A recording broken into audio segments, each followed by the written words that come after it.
Oke, ketemu lagi dengan Edwin di channel analisis laporan keuangan.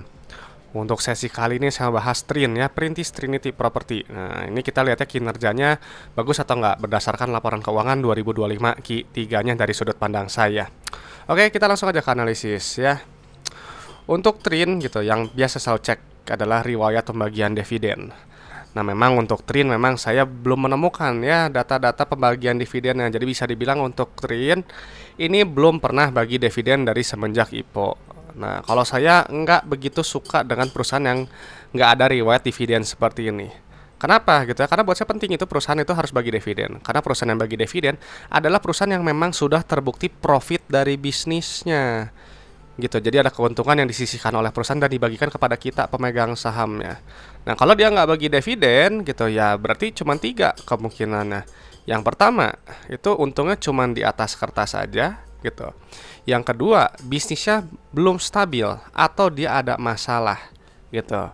Jadi makanya dia nggak bisa bagi dividen. Atau tiga ya dia cuma memperkaya pejabat atau owner perusahaannya aja gitu ya, dan teman lewat apa? Lewat gaji ratusan juta setiap bulan yang mereka ambil dari uang perusahaan gitu. Jadi ya nggak ada nilai tambah ya untuk pemegang sahamnya.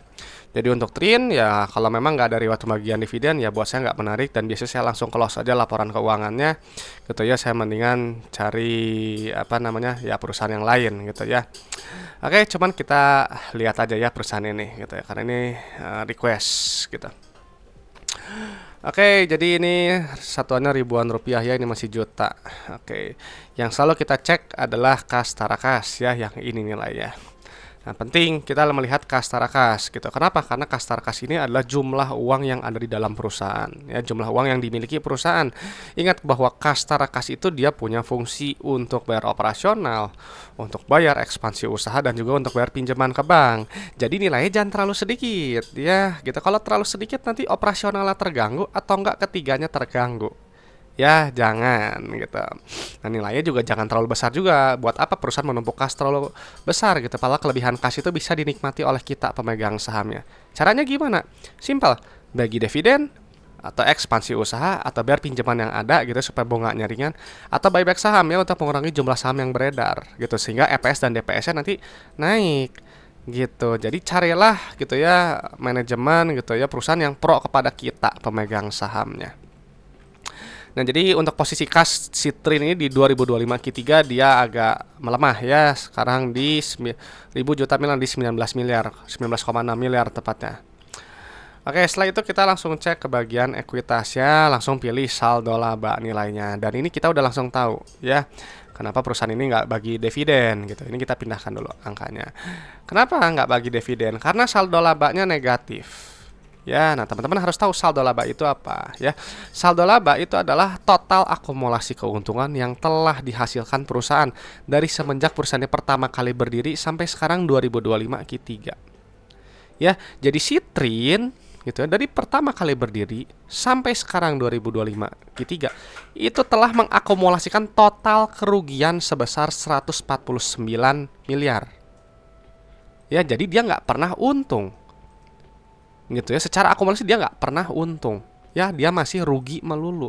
Jadi kalau saldo labanya negatif seperti ini, dia nggak akan bisa bagi dividen ya. Apa? Karena belum terbukti untung gitu. Dia berarti ada masalah gitu ya. Dan perusahaan yang saldo labanya negatif buat saya ini termasuk perusahaan yang bermasalah ya. Jadi kalau perusahaan bermasalah mau harganya naik berkali-kali lipat, tentu tidak membuat saya tertarik gitu. Saya tetap cari saham yang lain gitu ya.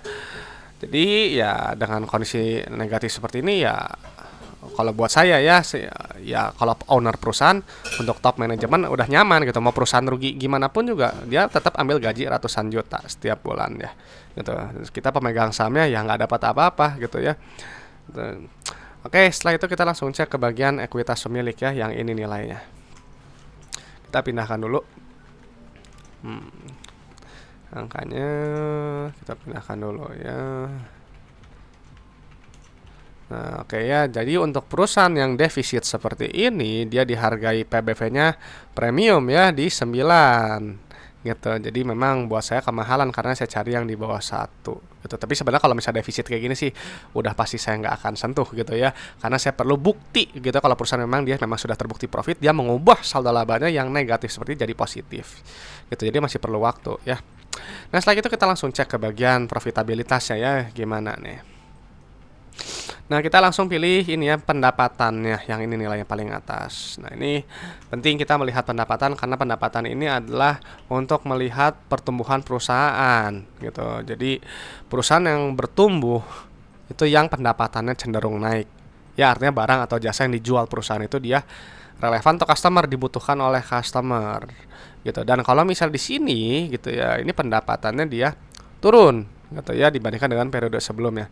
Artinya apa? Artinya produknya Citrin ini kan properti ya, mungkin propertinya Citrin ini mungkin kurang menarik gitu ya di mata customernya gitu. Jadi customer ya mungkin cari kompetitor yang lain gitu. Cuma saya sekilas mau lihat dulu ya, ini pendapatan turun, persediaannya gimana. Nah, ini persediaannya turun ya, berarti dia ya bisa dibilang menahan pembangunan propertinya gitu. Karena ya pendapatan turun, persediaannya juga turun ya, inventory-nya gitu. Ya ini sekilas saja. Jarang sekali saya bahas gitu ya yang kayak gini. Oke ya, oke jadi turun dan teman-teman kita nanti kurangi ya si pendapatan ini dengan beban pokok penjual atau harga modal barang atau jasanya. Nanti keluar laba bruto ya. Nah, ini penting. Nah, kenapa? Karena si laba bruto ini adalah untuk melihat kemampuan perusahaan menempatkan harga jual barang atau jasanya itu di atas harga modalnya, ya. Alias untuk melihat inti efisiensi perusahaan lewat gross profit marginnya, ya. Nah, ini kita lihat ya, gross profit marginnya ini 23%. Artinya kalau teman-teman menjual barang 100 juta, gitu ya, ambil laba kotor itu 23.000. 100 juta. Maaf. Kalau teman-teman menjual barang 100.000 gitu ya, ambil profit kotor itu 23.000. Ya 77.000-nya itu adalah harga modal barang atau jasanya. Gitu. Jadi makanya penting gitu ya mencari perusahaan yang marginnya ini, gross profit margin ini setinggi mungkin sesuai dengan sektornya. Gitu ya. Karena apa? Karena semakin besar gross profit nanti akan semakin besar net profit. Nah, dan kemarin bahas properti juga kalau nggak salah, kemarin lupa ya. Jadi gross profitnya tinggi juga, dia 55% gitu. Jadi dia memang produknya itu dia punya keunggulan gitu, makanya dia bisa dihargai lebih mahal gitu di atas harga modalnya. Kalau gross profit segini ya masih di bawah harga modal barang atau jasanya gitu ya. Makanya cari yang ada keunggulan kompetitif gitu.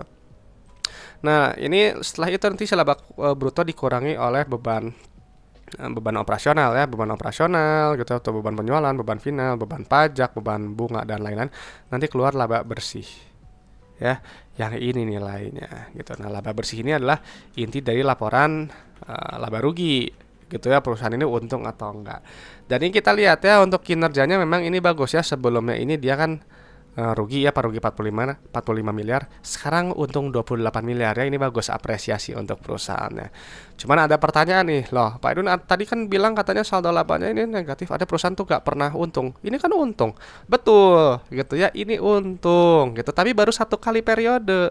Saldo laba itu kan akumulasi, total akumulasi gitu ya. Jadi kalau misalnya dia belum membalik si saldo labanya jadi positif, ya artinya dia belum untung gitu kan. Ini kan rugi totalnya 149 miliar gitu ya, sebelum 127 miliar, untung 28 miliar, masih dikurangi, jadi sisa kerugian masih 149 miliar lagi. Berarti kalau misalnya dia mau membalikkan jadi positif gitu ya, misal pakai laba bersih yang ini gitu ya, berarti dia kurang lebih perlu ya 5 atau 6 tahun gitu ya, supaya dia bisa membalikkan saldo labanya jadi positif lagi gitu ya. Jadi udah cukup jelas. Dan memang untuk si laba bersih ini gitu ya, kalau laba bersih PR ini memang mahal sekali ya, di 129. Saya cari itu yang di bawah 15, di bawah 10 kalau bisa. Nah, teman-teman harus tahu kalau PR itu adalah jumlah waktu dalam satuan tahun untuk balik modal ya, berdasarkan EPS-nya. Jadi kalau beli Trin gitu ya, holding period itu berarti siap-siap 129 tahun gitu ya. Agak lama, makanya kenapa perusahaan itu kan kenapa kalau investor kan cari yang PR rendah. Kenapa? Lebih cepat balik modal. Secara teori PR begitu. Ya, gitu. Jadi kalau 129 tahun ya kemahalan ya, kecuali kalau ada perbaikan kinerja. Gitu. Nah, lalu kita cek ke bagian laporan arus kas ya. Nah, ini pentingnya kenapa? Karena kalau laporan arus kas ini gitu ini sering dilupakan oleh analis dan berita. Padahal ini penting. Gitu ya. Karena untuk melihat jumlah uang yang benar-benar diterima oleh perusahaan dari customernya. Gitu. Ya, jadi kalau misalnya pendapatan di laba rugi ini sifatnya akrual. Jadi dia cuma dicatat aja di atas kertas gitu ya, gampangnya gitu. Nah, tapi kalau penerimaan kas itu benar-benar uang yang dibayarkan konsumen ya, customernya kepada perusahaan. Ya, dan ini rasionya tinggi ya, ini bagus 95%. Gitu. Kalau 95% berarti ibarat teman-teman menjual barang 100 juta, customer itu bayar 95 juta. Ya. Nah, 5 juta itu nanti harus yang teman-teman tagih berubah jadi piutang. Gitu ya. Jangan dibiarkan gitu. Kalau nanti kalau nggak tertagih ya gawat gitu ya. Rasio kas itu harus tinggi ya, mendekati 100% karena tadi si uang kas itu punya fungsi untuk bayar operasional, ekspansi usaha dan juga untuk bayar pinjaman ke bank. Ya. Dan ini kita lihat nih di periode sebelumnya ini 80%. Ini rendah. Sangat rendah kalau buat saya. Ya, kalau saya carinya yang minimal 90%.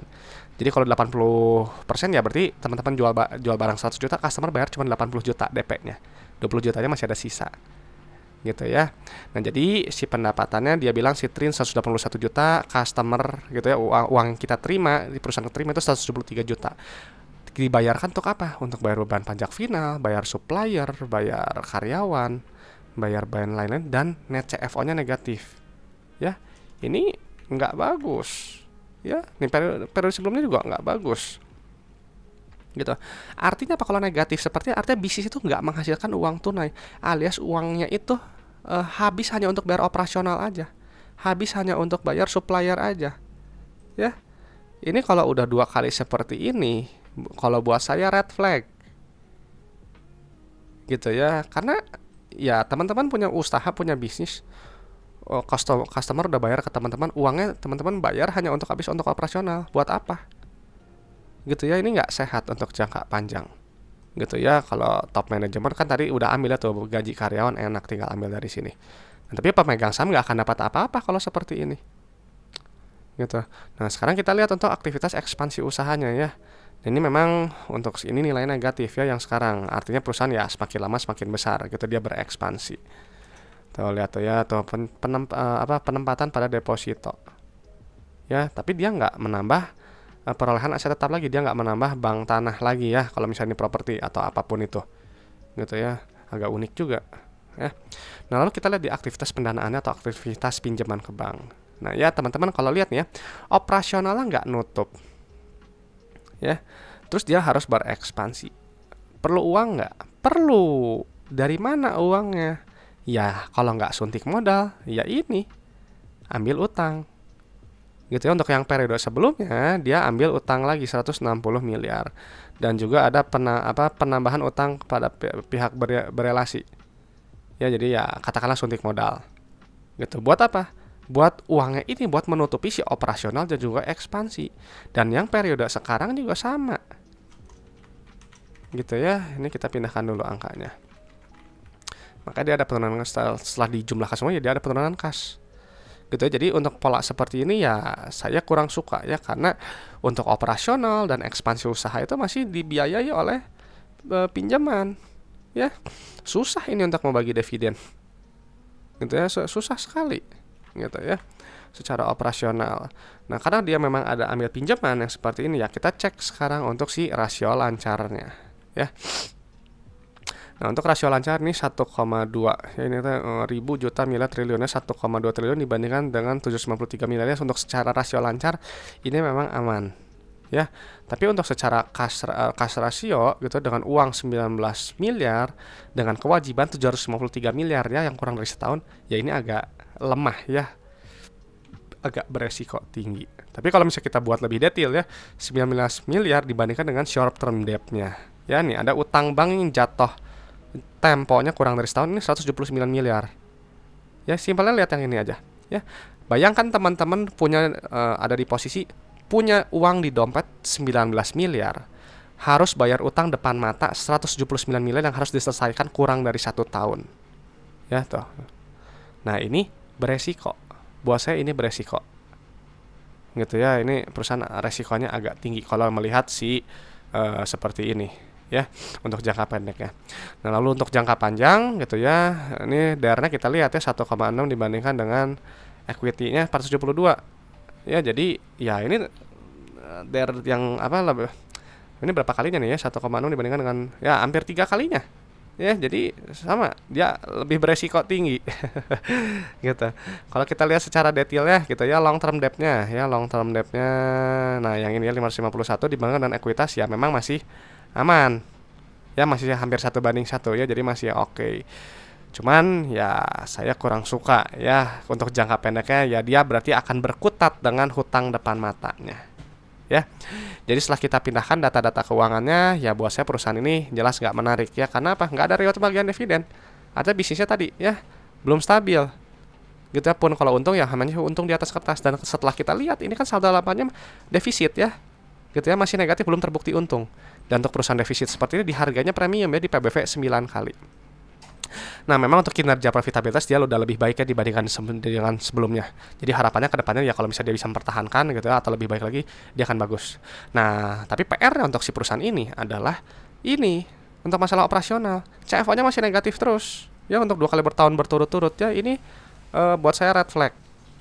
Gitu ya. Ya kembali lagi gitu, kalau misalnya tadi yang udah saya jelaskan gitu, dengan pola kas seperti ini, pemegang saham itu nggak akan dapat apa-apa. Gitu ya. Selain di luar ini ya, di luar saldo laba ya, ini nggak ada uang sisa sama sekali yang bisa dinikmati oleh pemegang sahamnya. Gitu. Itu aja mungkin dari saya ya untuk Citrin gitu. Nggak tahu nih buat teman-teman Citrin menarik nggak ya? Kalau misalnya menarik gitu, coba sampaikannya pendapatnya di kolom komentar gitu. Dan perlu teman-teman ketahui gitu ya, bahwa analisis laporan keuangan ini adalah sebagian kecil dari fundamental ya, hanya sebagian kecil analisis fundamental. Jadi ini hanya menilai kinerja masa lalu sampai 2025 Q3. Ya, jadi untuk sekarang Q4 berjalan, periode-periode sebelumnya 2026 ke depannya gimana, kita nggak tahu. Ya, jadi silahkan proyeksikan sendiri ya, apakah masih bagus atau enggak ya. Dan sekali lagi yang saya bahas di sini gitu, yang telah kita bahas itu hanya kinerja berdasarkan laporan keuangannya. Kita nggak bahas kinerja berdasarkan harga sahamnya ya. Jadi itu aja yang perlu teman-teman ketahui. Oke teman-teman, itu aja mungkin sharing dari saya gitu ya. Kalau teman-teman ada saham request atau ada pertanyaan, boleh sampaikan di kolom komentar ya, nanti akan saya respon. Dan sekedar informasi ya, untuk bahwa saya terbuka untuk kerjasama, kolaborasi dan juga sponsorship. Silahkan yang berminat bisa hubungi saya. Kontak saya ada di screen dan juga ada di deskripsi video. Oke teman-teman, terima kasih sudah menyimak gitu ya. Semoga sharing dari saya ini bisa bermanfaat dan bisa memperkaya pandangan teman-teman dalam menilai suatu perusahaan. Saya Edwin dari channel Analisis Laporan Keuangan. Sampai jumpa di video-video berikutnya.